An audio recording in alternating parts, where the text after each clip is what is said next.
ही good morning बच्चों, मैं राघवेंद्र पांडे आपसे बात कर रहा हूं रियल नंबर यानी कि वास्तविक संख्याओं का। वास्तविक संख्याओं के प्रीवियस लेक्चर में आपने प्रूफ किया था कि √2 जो अपरिमेय संख्याएं होती हैं उनको कैसे आप निकालते हैं, यानी √2 को, √3 को, √5 को, √7 को, √9 को, √7 को, √11 को, इन 13 को, इन सबको कैसे आप अपरिमेय संख्या के रूप में प्रूफ कर सकते हैं, इसका आपने ब्रीफली इंफॉर्मेशन लिया था। अब हम क्या करते हैं, अब हम बात करेंगे इस लेक्चर में इनएडिक्वेसी ऑफ इर्रेशनल नंबर, यानी कि अपरिमेय संख्याओं की अपर्याप्तता।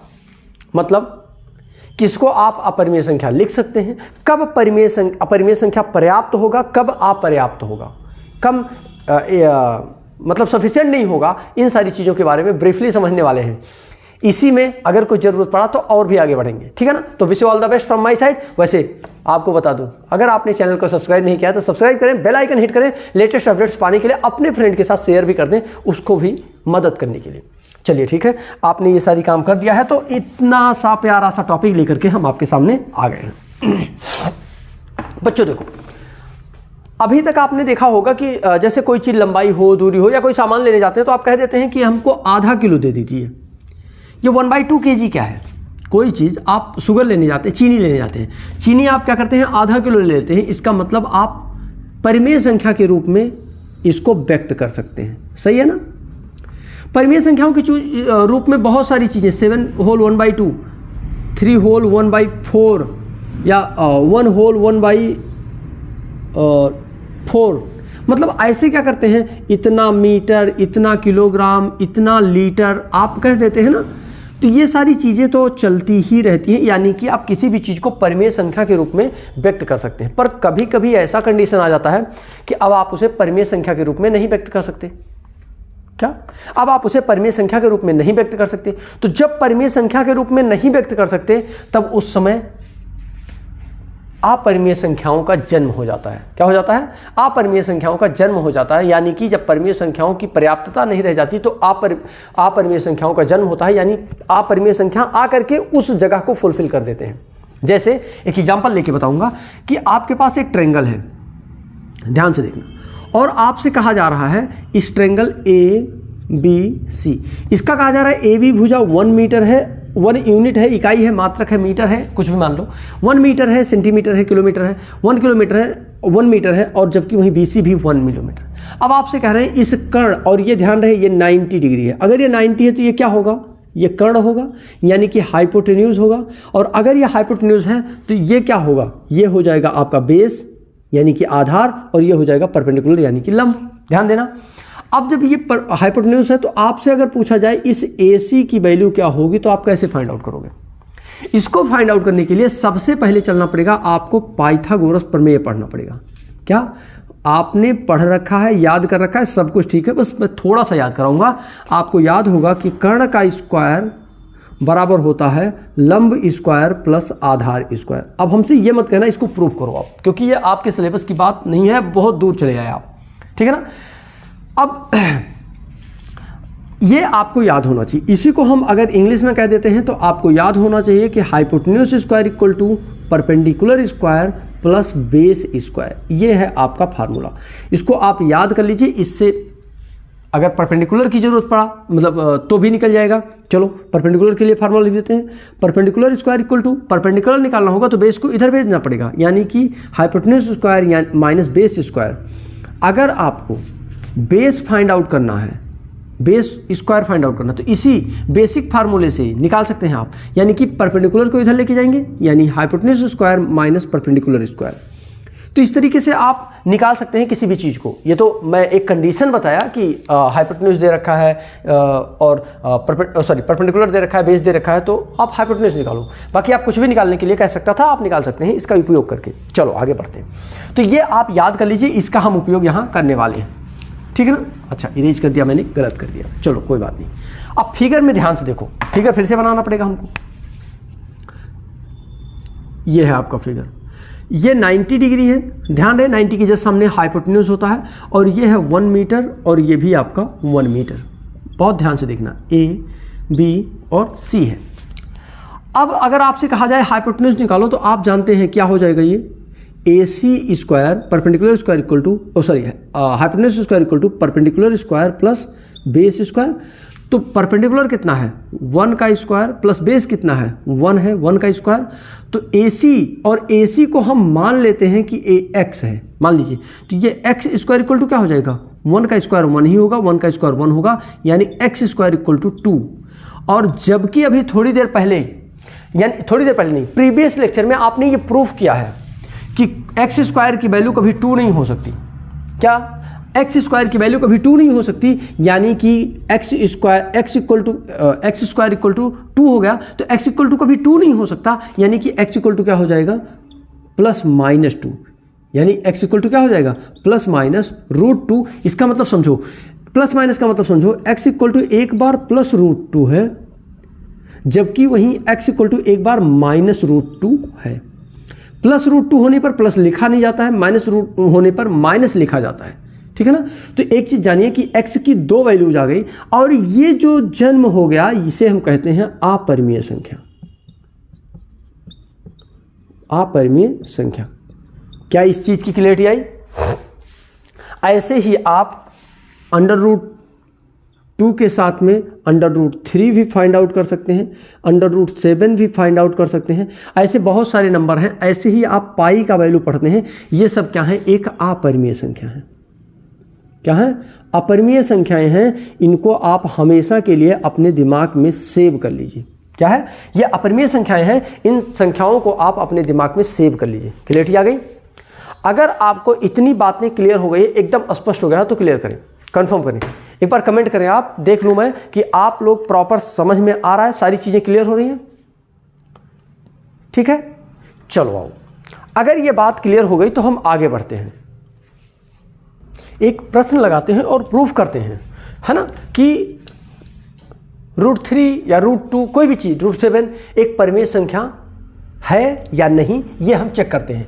वैसे आपको बता दूं, जो हम क्वेश्चन लेने वाले हैं वो 2019 और 20 दोनों में पूछा गया है। कुछ ऐसा क्वेश्चन लेते हैं कि जो 19-20 दोनों में पूछा गया है। वो एक प्रश्न है, जैसे कि मैं बात करूं 2019 और 20 में भी ये पूछा गया क्वेश्चन है, ठीक है ना। और कह रहे हैं कि so that √3 is a irrational number. आपको प्रूफ करना है कि √3 क्या है, एक इर्रेशनल नंबर है। अच्छा, किसी इर्रेशनल नंबर को प्रूफ करने के लिए प्रीवियस लेक्चर तो आपने देखा होगा, समझा भी होगा, एकदम मस्त, है ना। तो प्रीवियस लेक्चर देखा, समझा और क्लियरिटी आ गई है, तो हम आगे बढ़ते हैं। जब भी आप कोई प्रूफ करने चलते हैं तो हम इसको किसी a/b के फॉर्मेट में मान लेते हैं। हम मान लेते हैं कि अगर ये √3, मैं मान लेता हूं कि मान लीजिए कि माना √3 एक परिमेय संख्या है, √3 एक परिमेय संख्या है। अगर ये परिमेय संख्या है तो इसको आप क्या कर सकते हैं, एक परिमेय संख्या है तो इसको क्या कर सकते हैं, √3 को आप किसी a/b के फॉर्मेट में लिख सकते हैं। इस रूप में लिखा जा सकता है या नहीं? अगर इस रूप में लिखा जा सकता है तो आप इसको लिख सकते हैं कि √3 और b इक्वल टू, इसको क्रॉस मल्टीप्लाई करके a लिख सकते हैं। इसको लिख सकते हैं कि √3b जो है वो इक्वल टू a होगा। ठीक है, क्लियरिटी आई? अच्छा, अगर ऐसा हो तो हम क्या करते हैं, दोनों पक्षों का वर्ग करते हैं। क्या?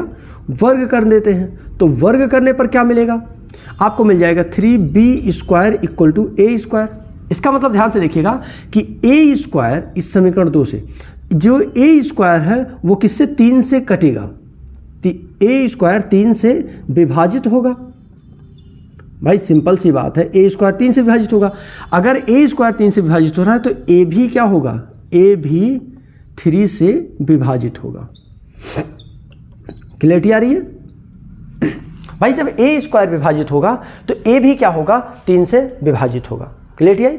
अगर इतनी बात क्लियर आई तो हम कह देते हैं, इसको एक नया कॉन्सेप्ट लिख सकते हैं कि जो a की वैल्यू है एक नया फॉर्मेट में आ जाएगा। ये क्या लिखा जा सकता है कि जो a है वो क्या हो जाएगा, 3c के बराबर है। c क्या है, एक कोई पूर्णांक संख्या है। हमने क्या किया, मान लिया कि c कोई एक पूर्णांक है और a इक्वल टू 3c होगा, कुछ ऐसा। क्लियर है? और अगर ये ऐसा होगा तो हम इसको क्या कर देते हैं, अगर ये ऐसा होगा तो हम क्या कर सकते हैं, इसका मान उठा करके इस समीकरण 2 में रख सकते हैं। तो अगर हम यहीं से इसको a² इक्वल टू लिखें तो 9c² हो जाएगा। समीकरण 2 में रखने पर, समीकरण 2 में 2 में रखने पर, इसको प्रूफ करने का तरीका ध्यान से कॉन्सेप्ट को क्लियर करिएगा। रखने पर तो आप 2 में रखेंगे तो क्या हो जाएगा, 3b square equal to 9c square हो जाएगा। सही है ना, जल्दी बोलो। अब इसको अगर आप सॉल्व करेंगे तो क्या हो जाएगा, b square equal to 3c square, b square equal to 3c square. और जब b square equal to 3c square आ गया तो आप क्या कह सकते हैं, आप कह सकते हैं कि b स्क्वायर जो होगा वो 3 से विभाजित होगा, 3 से विभाजित होगा यानी कि कटेगा। और जब b स्क्वायर 3 से विभाजित होगा तो b भी 3 से विभाजित होगा, 3 से विभाजित होगा। क्लियरिटी आ रही है, जब b स्क्वायर 3 से विभाजित होगा तो b भी क्या होगा, 3 से विभाजित होगा।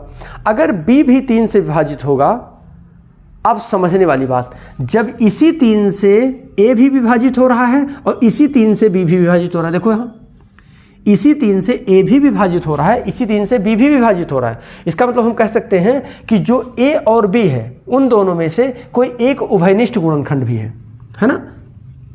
अब हम कह सकते हैं a व b में कोई एक उभयनिष्ठ मतलब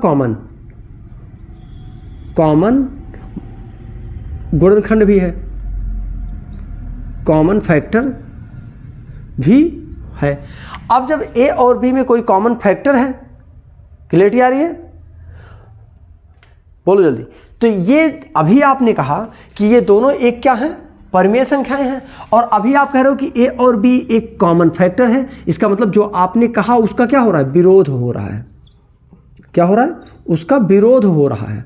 और जब जो आप कह रहे हो उसी का विरोध हो रहा है, इसका मतलब ये पुष्टि हो रही है कि जब ये ऐसा है तो a और b कभी भी सहभाज्य नहीं होंगे, मतलब कॉमनली क्या होंगे, विभाजित नहीं होंगे। और अगर ऐसा है, इसका मतलब जो हमने माना है कि √3 एक परिमेय संख्या है, वह गलत है।